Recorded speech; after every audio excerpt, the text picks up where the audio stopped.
உறவுகள் அனைவருக்கும் அன்பான வணக்கங்கள். மகாநதியை பொறுத்த வரைக்கும் விஜய் வந்துட்டு இப்போ அங்கேருந்து எந்த சொத்து பத்துமே எனக்கு தேவையில்லை, என்னோட காவேரி என் கூட இருந்தால் எதுவாக இருந்தாலும் நான் சாதிப்பேன், இதை விட பல மடங்கு நான் சொத்து சேர்ப்பேன் அப்படின்னு சொல்லிட்டு இங்கே வந்துடுறாரு.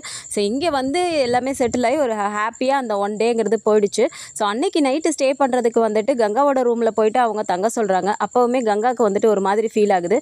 இப்போ வந்து விஜய்க்காக இவங்க இப்படி பண்ணுறாங்களே, அப்போ ஏன் புருஷன் மட்டும் என்ன அவ்வளோ இலக்காரமா அப்படிங்கிற மாதிரி யோசிக்கிறாங்க. நாங்கள் ஹால்லேயே படுத்துக்கிறோம் அப்படின்னு சொன்னதுக்கும் கூட சாரதா வந்துட்டு சரி ஓகே அப்படின்னு சொல்லிட்டாங்க. அதுவே ஒரு மாதிரி ஆகுது. கடைசியில் குமரனும் வந்துட்டு எதுவுமே மனசில் நினச்சிக்காம நான் இங்கே இருந்துக்கிறேன், அதுதான் என் பொண்டாட்டி ஏற்கனவே கர்ப்பமாக இருக்காளே அப்படிங்கிற மாதிரி அவர் சின்ன ஒரு விட்டும் போடுறாரு. ஸோ அந்த இடத்துல காமெடி அப்படிங்கிறது போனாலும் அதையும் தாண்டி கங்காவுக்கு வந்துட்டு ஒரு மாதிரியே தான் இருக்குது. இப்படி இருக்கீங்களேங்க நீங்கள் அப்படிங்கிற மாதிரி யோசிக்கிறாங்க. ஆனால் விஜய் என்ன சொல்லிடுறாரு, நான் இன்றைக்கி இங்கே வந்ததுனால யாரோட ப்ரைவசியும் இங்கே வந்துட்டு ஸ்பாயில் ஆக வேண்டாம், எங்களுக்குன்னு இருக்குது அந்த போர்ஷன், நாங்கள் அங்கேயே போய்க்கிறோம் அப்படின்னு சொல்லும்போது சாரதா சொல்கிறாங்க இருங்கப்பா நான் அதை சுத்தப்படுத்தியாவது கொடுக்குற ஒரு 5 நிமிஷம் இருங்க அப்படின்னு சொல்லும்போது அதெல்லாம் ஒன்றும் தேவையில்லத்த, எங்களுக்கு அது ஏற்கனவே பழகுன ரூம் தானே, அதுவும் இல்லாமல் இது புது இடம், எனக்கு தூக்கமும் வராது, நாங்கள் அங்கேயே போய் இருந்துக்கிறோம், நாங்களே அதெல்லாம் பார்த்துக்குறோம், நீங்கள் ரெஸ்ட் எடுங்க, டைம் ஆகிடுச்சு எல்லாருமே தூங்க போங்க அப்படின்னு சொல்லிட்டு அங்கேருந்து கிளம்பி ரூமுக்கு போகிறாங்க. ரூமுக்கு போனதுக்கப்புறமா பார்த்தா இப்போ தான் ரொம்ப நாளுக்கு அப்புறம் அவங்க வந்துட்டு தனியாக அந்த ரூமில் இருக்காங்க. ஸோ அப்போ வந்துட்டு கொஞ்சம் நேரம் பேசிகிட்டே இருந்துட்டு தூங்கலாமா காவேரி அப்படின்னு சொல்லிட்டு சொல்கிறாரு. சரிங்க அப்படின்னு சொல்லிட்டு கூட அந்த பெட்டெல்லாம் அரேஞ்ச் பண்ணிவிட்டு உட்காந்துருக்காங்க. ஸோ அப்போ வந்துட்டு அங்கே உட்காந்து பேசிகிட்டு இருக்கும்போது இப்போ காவேரி உம்முனே ஏதோ யோசிச்சுட்டே இருக்கும்போது விஜய் வந்து அதை கவனிக்கிறாரு. ஏய் என்ன திரும்பவும் நீ வந்துட்டு அந்த மோடுக்கு போயிட்டியா, எக்ஸ்ட்ரீமாக யோசிக்க ஆரம்பிச்சிட்டியா, உன் மூளைக்கு வேலை கொடுக்க ஆரம்பிச்சிட்டியா, ஓவர் டியூட்டியா அப்படிலாம் கேட்டு கிண்டல் பண்ணுறாரு. இல்லைங்க இப்போ எல்லாமே விட்டுட்டு வந்துட்டீங்க, இனிமேல் பிஸ்னஸ்னு ஒன்று பண்ணணும்ல, அதான் நீங்கள் என்ன பண்ண போகிறீங்க அப்படின்னு சொல்லி யோசிச்சுட்டு இருக்கேன் அப்படின்னு சொல்லும்போது அவர் சொல்கிறாரு, நான் இதை பற்றியெல்லாம் எதுக்கு காவேரி நீ போட்டு குழம்பிட்டு இருக்க, நீ தானே எல்லாமே இழுத்து இழுத்து போட்டுட்டு அலைவ, இனிமேல் ஒன்றால் அலைய முடியாதுல்ல, இருக்கவே இருக்கு நதி அப்பளம் அப்படின்னு சொல்லி சொன்ன உடனே காவேரிக்குமே சிரிப்பு வந்துடுது. என்னங்க சொல்கிறீங்க அப்படின்னா, ஆமாம் கரகர மொறு மொறு நதி அப்பளம் அப்படின்னு சொல்லி திரும்பவும் சொல்கிறாரு. ஸோ ரொம்பவும் சிரிப்பே வந்துடுது. சிரிச்சிடுறாங்க ரெண்டு பேருமே. சிரிச்சுட்டு இனிமேல் நான் அதவே பண்ணுறேன், நீ வந்துட்டு எதுவும் இது பண்ணி அலைய வேண்டாம், அத்தைக்கு சப்போர்ட்டாக இருந்து நான் இனிமேல் அதை எந்த அளவுக்கு கொண்டு போய் அதை ஒரு சூப்பராக கொண்டு போகிறேன்னு மட்டும் பாரு, ஏற்கனவே பண்ண டீலர்ஸ் எல்லாருமே தெரியும்ல, நான் வந்துட்டு ஏற்கனவே போய் பேசியிருக்கேன் அப்படின்னோடனே இதெல்லாம் எப்போங்க நீங்கள் பண்ணீங்க அப்படின்னோடனே எனக்கு வேறு வேலை என்ன, நீ பேசாமல் என்கிட்ட சுற்றிட்டு இருக்கும்போது நீ தான் சொன்ன அப்பள பிஸ்னஸ் நல்லா பண்ணி கொடுத்துட்டு தான் நான் வருவேன், எங்கள் அம்மா ஒரு இடத்துல ஸ்டாண்டர்டைஸாக உட்கார வச்சுட்டு தான் நான் வருவேன் அப்படிலாம் வந்துட்டு டயலாக்லாம் பக்கமாக பேசினல, இப்போ வேறு வழி உன் பின்னாடியே நானும் அலைஞ்சேன், எங்கெங்கெல்லாம் போனியோ அங்கங்கெல்லாம் போயிட்டு அது எல்லாத்தையும் நானே வாங்கிக்கிறேன், நீங்கள் மொத்தமாக என்கிட்ட வாங்கி கொடுத்துருங்க அப்படின்னு சொல்லிட்டு வாங்கி அதை நான் வேறு பக்கத்து மாற்றி விட்டு இதுதான் வேலை பார்த்துட்டு இருந்தேன் நான் அப்படின்னு சொல்லிட்டு விஜய் சொல்கிறாரு. என்னங்க சொல்கிறீங்க, இந்த வேலையெல்லாம் பார்த்தீங்களா, இதை ஏன் நீங்கள் என்கிட்ட சொல்லவே இல்லை, அப்போ இது வரைக்கும் நான் சேல் பண்ணது எல்லாமே உங்ககிட்ட தான் சேல் பண்ணியிருக்கேன்னா வெளியில் யாருக்கிட்டையுமே கொடுக்கலையா அப்படின்னு சொல்லி கேட்குறாங்க. அப்படிலாம் இல்லை காவேரி, நீ வந்துட்டு போய் கொடுக்குற டீலர்கிட்ட வந்து அவங்களுமே பார்த்துட்டு நல்லா இருக்குன்னு சொல்லிட்டு அவங்களும் திரும்ப எனக்கு இது பண்ணுறாங்க, அதனால அதெல்லாம் நான் பார்த்துக்கிறேன், நீ கவலைப்படாத, நீ ஒழுங்காக இப்போ உனக்கு இருக்கிற வேலை என்ன, ஒழுங்காக நேரத்துக்கு சாப்பிட்டுட்டு பாப்பாவை நல்லபடியாக பார்த்துக்கோ, பாப்பாவை நல்லபடியாக பெற்று எடுக்கிற வரைக்கும் நீ வந்து ஃப்ரீயாக இருக்கலாம், எதை பற்றியும் யோசிக்காத, எல்லாத்தையுமே நான் பார்த்துக்கிறேன், உன்னையும் பாப்பாவையும் பார்த்துக்க வேண்டியது மட்டும் இல்லாமல் அத்தையுமே சேர்த்து பார்த்துக்குவேன் அப்படின்னு சொல்லிட்டு அவர் சொல்கிறாரு. ஸோ மறுநாள் காலையில் வந்து பார்த்தா சாரதா வந்து சமைச்சிட்டு இருக்காங்க.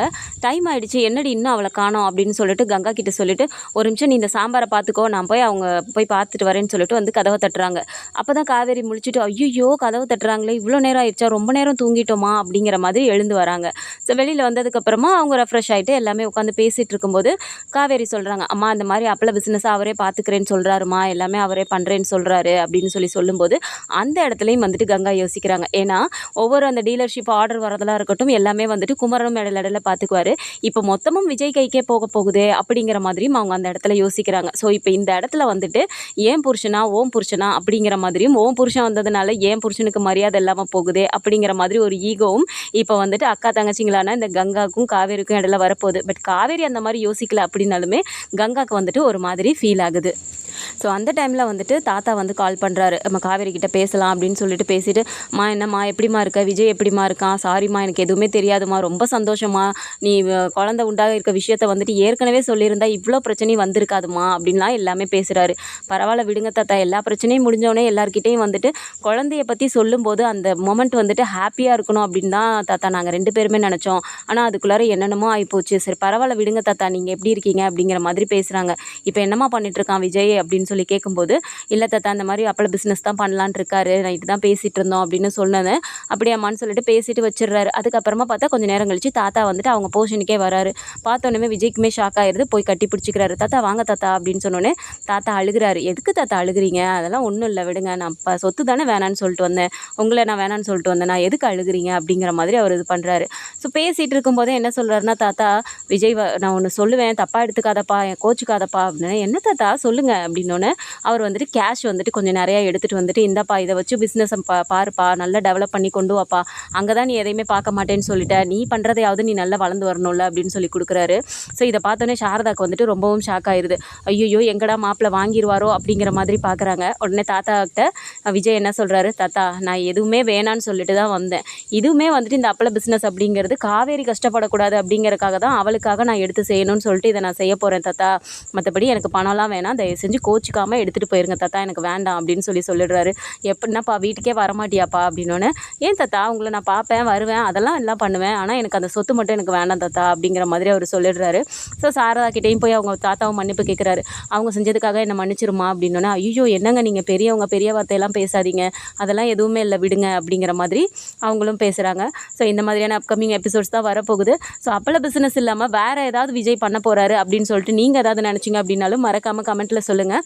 மேலும் இது போன்ற பல அப்டேட்ஸ்க்கு வந்துட்டு நம்மளோட சேனலையும் சப்ஸ்கிரைப் பண்ணிக்கோங்க. வீடியோ பிடிச்சிருக்கு அப்படின்னா சின்னதாக லைக்கை மட்டும் கொடுங்க. தேங்க்ஸ் ஃபார் வாட்சிங்.